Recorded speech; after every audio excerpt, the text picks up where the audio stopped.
தமிழகத்தில் இப்போதைக்கு இடைத்தேர்தல் இல்லை, கைவிரித்த தேர்தல் கமிஷன். அப்செட்டில் தாவேக. தேர்தல் முடிவு தமிழ்நாடு அரசியலில் திருப்பத்தை ஏற்படுத்தியுள்ளது. தாவேகவுக்கு பெரும்பான்மை பலம் கிடைக்கவில்லை.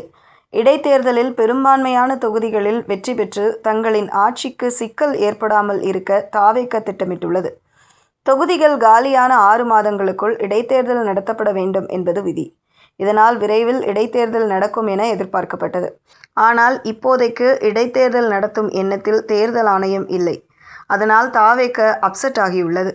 சட்டமன்ற தேர்தலில் திமுக, அதிமுகவை தோற்கடித்து தாவேக ஆட்சியை பிடித்துள்ளது. மொத்தமுள்ள 234 தொகுதிகளில் தாவேக 108 தொகுதிகளில் வெற்றி பெற்றது. ஆட்சி அமைப்பதற்கு 118 தொகுதிகளில் வெற்றி பெற்றிருக்க வேண்டும்.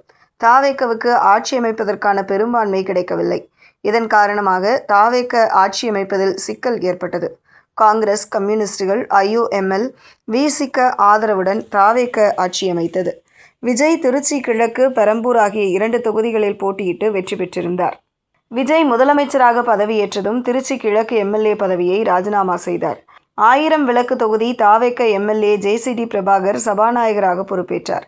இதனால் சட்டமன்றத்தில் தாவேகவின் பலம் 106ஆக குறைந்தது. நம்பிக்கை வாக்கெடுப்பில் தாவேகவுக்கு அதிமுக மற்றும் அமமுக MLA ஆதரவு தெரிவித்தனர். ஆதரவு தெரிவித்த அதிமுகவினருக்கு அமைச்சரவையில் இடம் கிடைக்கும் என்று எதிர்பார்த்தனர். ஆனால் அது நடக்கவில்லை. அதிமுகவில் நிலவி வரும் பிரச்சனைகளால் பல முன்னாள் அமைச்சர்கள் கட்சியை விட்டு விலகி வருகிறார்கள். கம்யூனிஸ்டுகள், IUML, VCக தாவேகவுக்கு ஆதரவு தெரிவித்தாலும் தற்போது வரை காங்கிரஸ் மட்டுமே தாவேகவின் கூட்டணியில் இணைந்துள்ளது. மற்ற கட்சிகள் வெளியில் இருந்துதான் தாவேகவுக்கு ஆதரவு வழங்கியுள்ளன.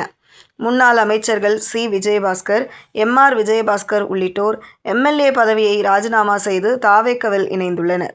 இதனால் 7 சட்டமன்ற தொகுதிகள் காலியாகியுள்ளன. அங்கு இடைத்தேர்தல் நடப்பது உறுதியாகியுள்ளது.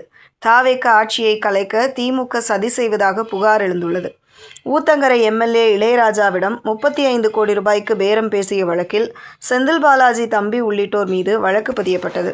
12 தொகுதிகளுக்கு மேல் இடைத்தேர்தல் நடைபெற்றால் எந்த சிக்கலும் இல்லாமல் 5 வருடங்கள் ஆட்சியை கடந்துவிடலாம் என்று தாவேக நினைக்கிறது.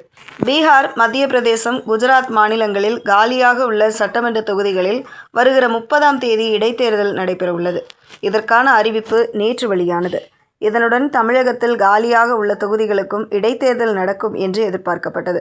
ஆனால் அறிவிப்பு வெளியாகவில்லை. அதிமுக MLAக்கள் ராஜினாமா தொடர்பாக அந்த கட்சியினர் வழக்கு தொடர்ந்துள்ளனர். அதனால் தமிழகத்தில் இப்போதைக்கு இடைத்தேர்தல் வேண்டாம், வழக்கு நிலவரத்தை வைத்து முடிவு செய்து கொள்ளலாம் என்று தேர்தல் ஆணையம் இடைத்தேர்தல் முடிவை தள்ளி வைத்துள்ளது. இப்போதைக்கு இடைத்தேர்தல் இல்லை என்பதால் தாவேக தலைமை அப்செட் ஆகியுள்ளது.